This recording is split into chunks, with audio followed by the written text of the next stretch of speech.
Starbucks Central City in Surrey. Sorry. I'll start over. Okay, sure. Ready? Yeah. Okay. Hi, I'm Chloe Galindez. I'm the store manager at Starbucks Central City in Surrey, BC. I've been with the company for 5 years now, and I've been at this store for 1 year. I was actually born in Canada, but my parents immigrated from Manila, Philippines. And then all of my siblings were born here. Yeah, and I've actually never been back to their homeland. Wow. I plan on going back. I just didn't grow up with a lot of money, so to take the entire family to the Philippines would have cost a lot. So now that we're all older, we're all planning to go back. What was it like growing up here? It was good. I feel like there's a certain level of privilege I have, but also with that comes a loss in my identity. Like, I didn't really feel fully westernized, but I also didn't feel in touch with my culture. That being said, I didn't grow up learning my parents' native tongue, so I never learned Tagalog. And when I was in school, like, I would bring lunches that weren't traditionally Canadian, so that made me feel like alienated or isolated. I feel like in comparison to like my parents having to immigrate here and like having that whole culture shock, it's like a complete difference. My favorite memory would probably be when I was younger. We didn't have like a washer and dryer in our house. So my parents made it like mandatory that every Saturday morning we would all go to the laundromat and we would spend like the entire day there, because we had a family of 5 and we had to do like everyone's clothes. But even though it was like hard for my siblings when they were teenagers to like get up Saturday morning really early on the weekend and do chores, for me at least it kind of felt like I was connecting with my family over something really minuscule. How's your journey been? Sandy's here. They're 2 Stanley Cups. My journey's been great. I actually started, I was managing a cafe and bistro in Langley, and I kind of felt like I had hit the top there. There wasn't much I could do or grow more in the company, although I love working at like a mom and pop shop. I just felt like it was time for me to move on to bigger things. And like I said, my sister-in-law worked at Starbucks, so I decided to give it a go. And I started as a supervisor. Yeah, I started as a supervisor at King George, Park Place at King George with Erica Hansen. And then about like a year in, she asked me if I had any thoughts about like moving up in the company or like what was next for me.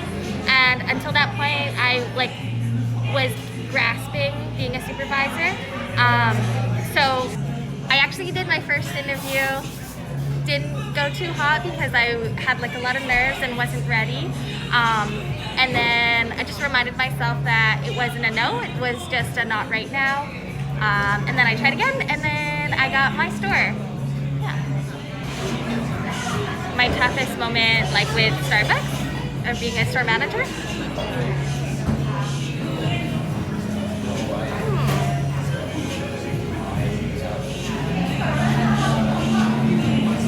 Oh, this feels like it's too real.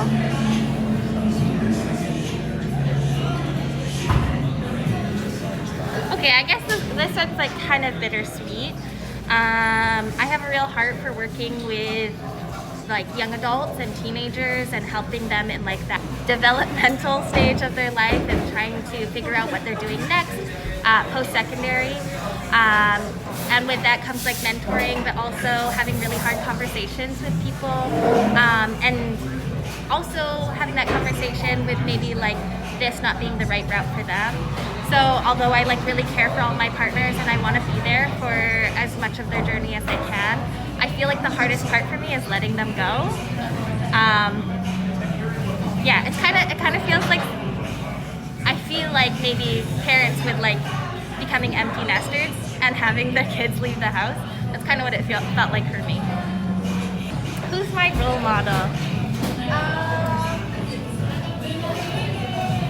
I don't know. I feel like I don't have one in particular.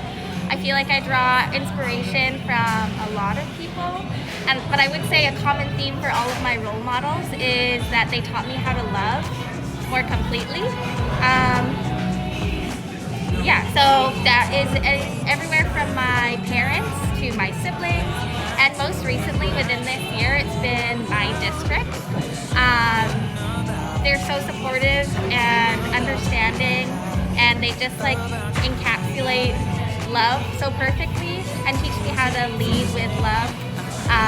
So yeah, I'd say all of my role models have taught me a little bit about loving people better, and myself. If I had a superpower, what would it be?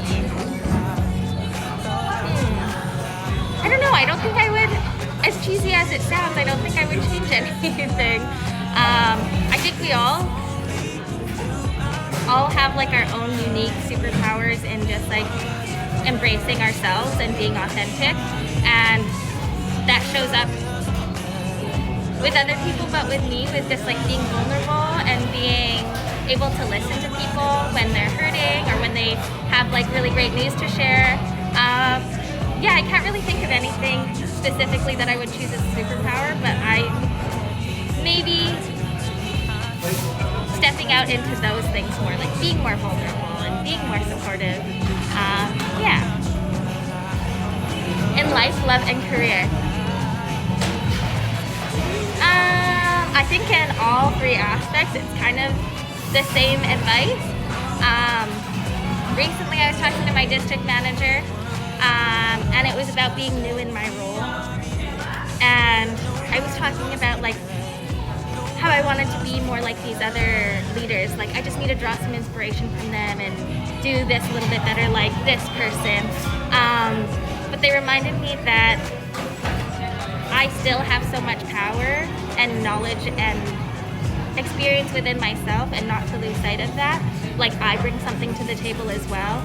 So I think in love, life, and my career, to not lose sight of who you are and to like use that to your advantage, use that as your superpower, and not lose sight of trying to be like other leaders, but remembering like who you are and that you bring so much to the table. Is that everything? Yeah. Oh my gosh. I'm now.